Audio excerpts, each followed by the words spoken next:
माता से आई लोड कम हो गई बरवाने के बुझा लाउड तरीके आई मॉनिटर उठाए के सामने करवाई के आई उठा के जो सामने कोना पर करवाई मॉनिटर से आवाज खोली जो हम बोलत नहीं चाहे हल्का घुमा दी मैं हर वाली माता से विंध्याचली भवानी से तारा चंडी मैया से तू बावली के महाकाली से इस बेटी की आवाहन है वंदना कर लाए बना ला बहादुर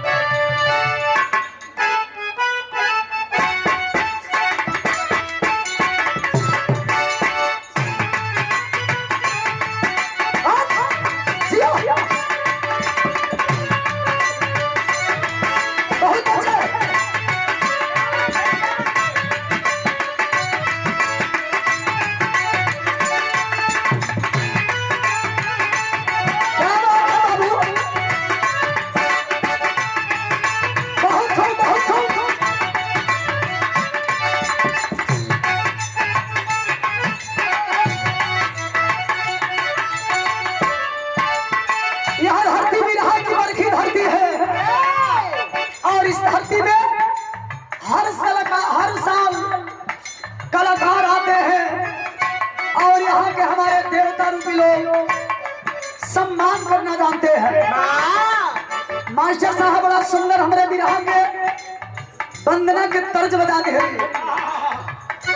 कौनो ऐसा गीत बनेला कौनो ऐसा बात होकेला ओकरा पीछे कौनो अर्थ छिपल होला। यही ठंडी के मौसम में कौनो दुल्हन के दुल्हा बने दुल्हन से नाराज हो गई। मर्द मेहरारू के झगड़ा जानते बड़े लोग कुछ देर खातिर होला। दुल्हन के दुल्हा बने दुल्हन से नाराज बा दुल्हन मनावा दिया दुल्हन अपने दुल्हा के खोदा दिया।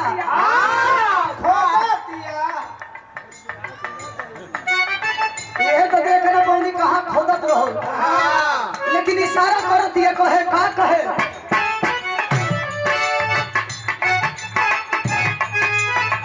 राजा जी बल्लभ जी सैया जी राजा जी हमारी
से विंध्याचली भवानी से यह बेटी कह रही है कि माँ और बेटी का रिश्ता बड़ा पावन होता है।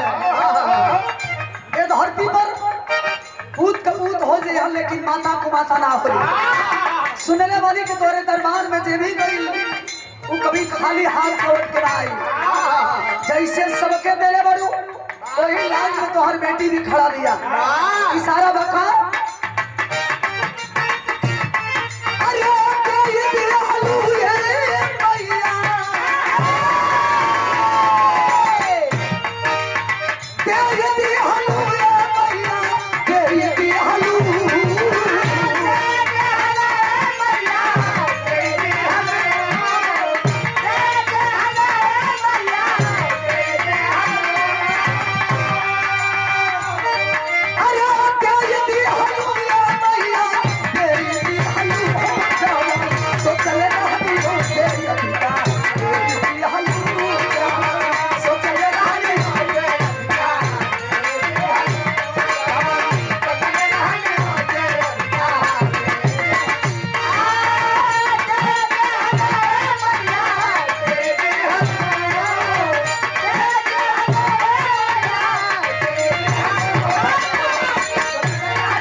रुपया दे के स्वागत के लिए बनी बीडीसी सदस्य महोदय आप छोटू बाबू के सौजन्य से आशीर्वाद स्वरूप माता रानी के वंदना के घड़ी पर यह गीता दे करके हमें स्वागत और सम्मान बढ़ाने का काम किए हैं।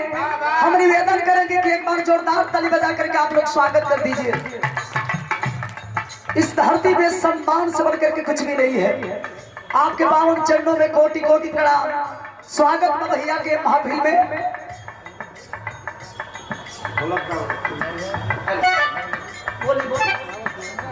बहुत बहुत धन्यवाद भाई उपेंद्र बहादुर सिंह पूर्व प्रधान गौड़ीहार, जय सिंह यादव जिला पंचायत प्रत्याशी सेक्टर नंबर 4 नियामताबाद, धर्मेंद्र जायसवाल जी।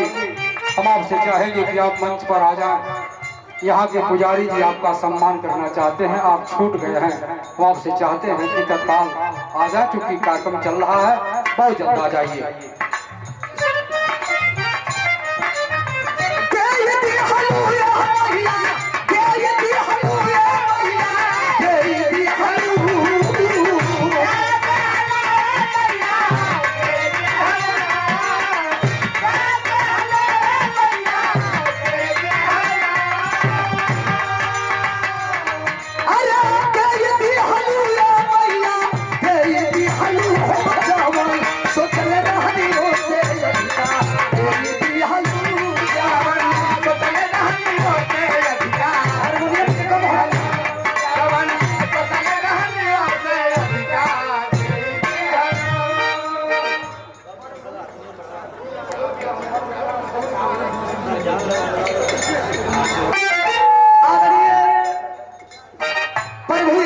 भीखनपुर के पावन धरती से सुंदर माला और सादर स्वागत के कड़ी में 101 रुपया देके पूजनीय पिताजी स्वागत कहने वाले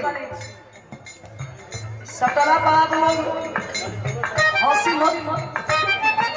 बाप बेटी का एक ऐसा रिश्ता ही होता है।